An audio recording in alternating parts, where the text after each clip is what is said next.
It's just a dusting. It's almost gone.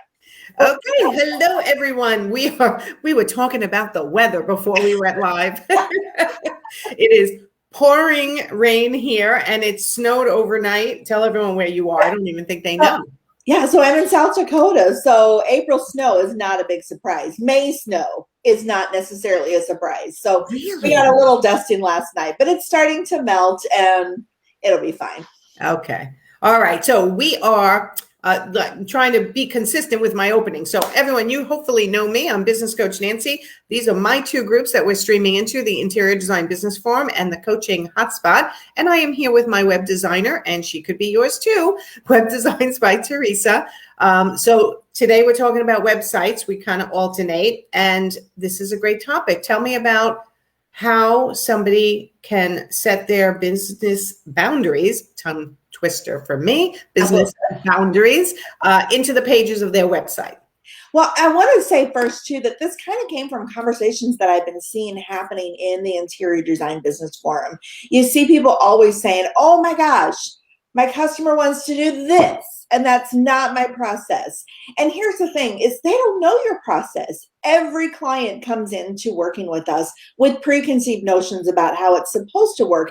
It's up to us as the business owner to say, this is how I operate because this is how I can show up and be my best. And it's not rude to say, I don't do that, which saying I don't do that can be a little bit rude, but there's ways to say it where you are just letting people know, here's how I am at my best and how I can serve you with excellence. And you start by building that into the pages of our website. And so it's a little bit tricky, but you do want to be adding some information about your process. First of all, what is your process? A lot of times we put either too much information or not enough information. So break it down, give me the highlights, and tell me what is the process there. What is the first step every client should take? Is it that discovery call? What is it? It's probably going to be a discovery call because it's the calls where we get the sales, honestly. It's the best place to get the sales and to build that relationship. But be real clear. We're going to start with a discovery call. Here's what you expect. Give them 3 points. No more on discovery call. Like, it shouldn't be a big deal. They want it to be simple and easy. We hop on a call, we hop on Zoom, whatever the case is, and I learn about your services. So put your processes into your website. Right. And that first call could be, it all starts with the initial consultation, whether you're a coach and consultant or whether you're an interior designer, it all starts with that initial phone consultation or Zoom, and where you get to know me, I get to know you, and we get to talk about your struggles with your project if you're an interior designer, or struggles with whatever your specialty is. And that's like simple and clear, and they know what to expect. And they know exactly what to expect. And I have a client I'm working with now, and I love what she says in her content. She says, everyone starts with the discovery call. You don't skip this step because it's an important step, and clients need to know that. A lot of times they think, I want to go straight into hiring you.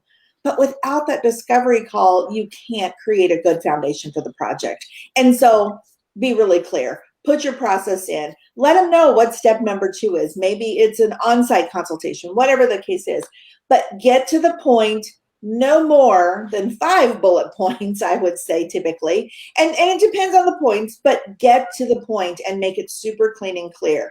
In the consultation, here's what it is. I'm going to be on site. We're going to look at your space. We're going to, whatever the case is. Right. Get to the point, let them know what to expect, and just build that in. When you start telling them, this is how I work, that's what they show up expecting. And there's a lot less confusion and a lot less disheartening when it comes to having communications with clients. Yeah. And you know what? Some people won't even look at your website, but if they do, you're knocking out some of the questions and some of the concerns, and you're educating all through your website, which is what your website should be all about. And if you're not putting in some of your boundaries, and you can state your hours of operation.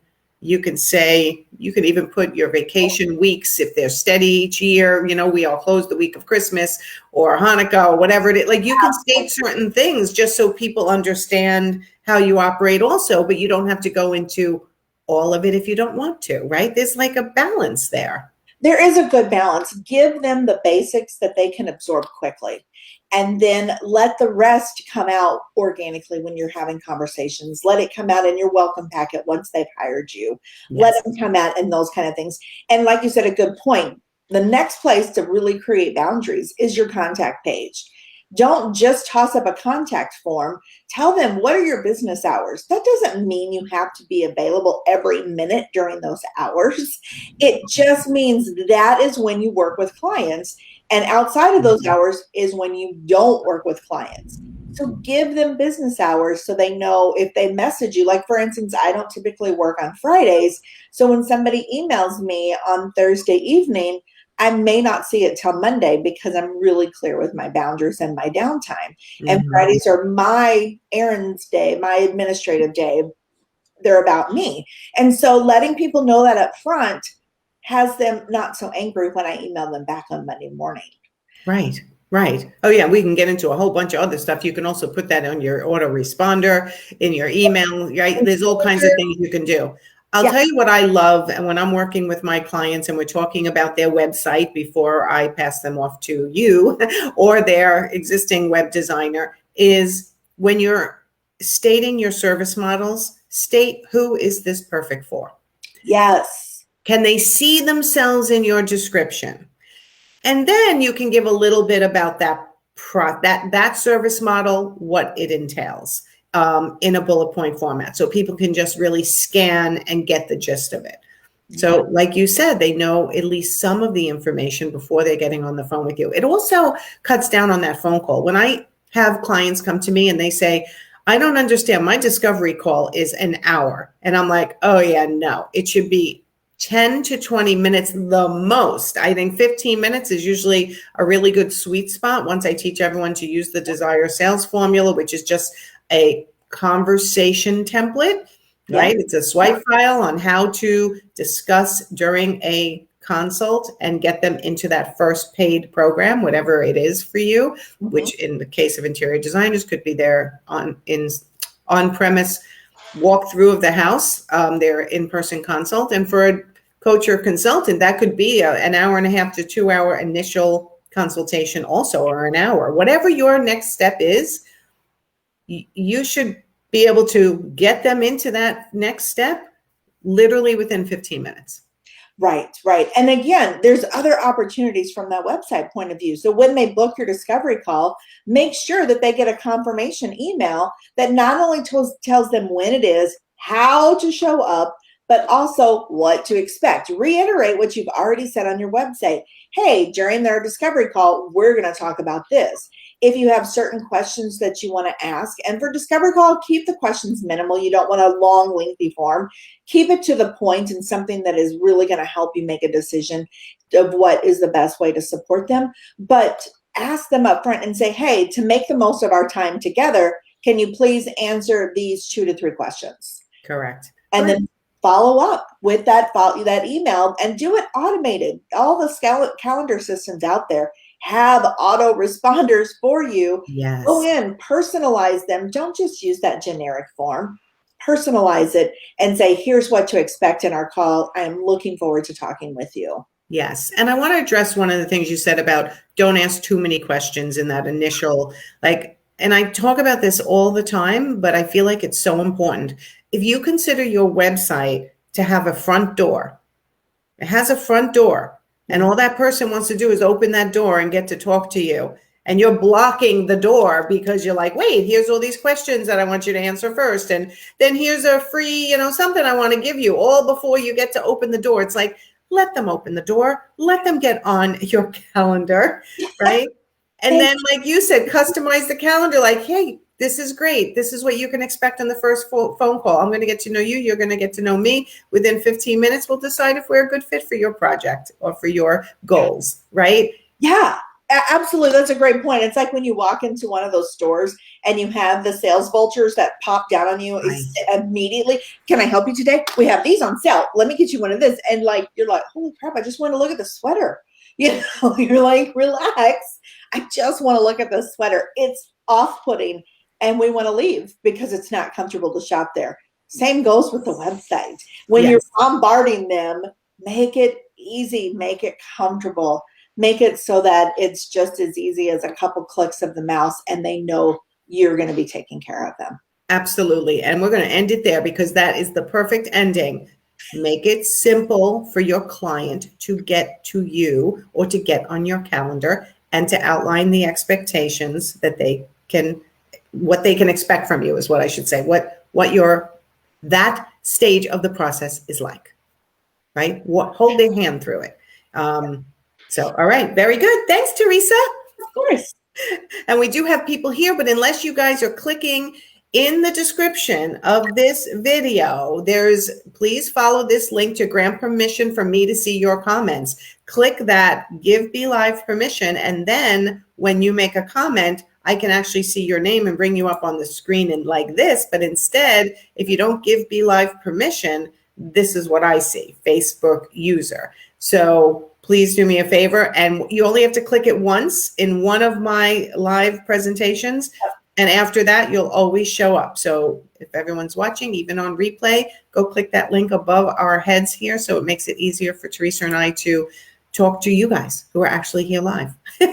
So, all right, everyone. Thank you so much. If you need Teresa for your website, Teresa, tell them how to get to you. You can find me at Web Designs by Teresa or on my Facebook page, Teresa Schloop, or send me a quick message. I'm here for you. Awesome. And Teresa does both WordPress and Squarespace, which is important for everyone to know. And if you are having trouble with clients, profitability, time management, mindset, your ladder of services, what you actually offer people, or just the general, which I get a lot, Teresa, I have so much to do to get my business to the next level. I don't even know what to do first. Yeah. And that's where I tell everyone what to do first, second, third, and fourth, based on their individual business and where they stand today. Yes. Call Nancy. If that is the question in your mind or the thought you woke up with this morning, just do the call with Nancy.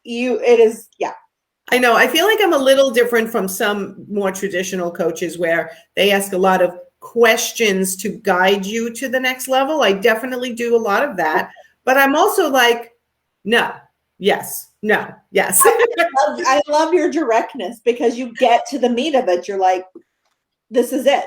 But when I argue and say, no, listen, you always listen to what I have to say too.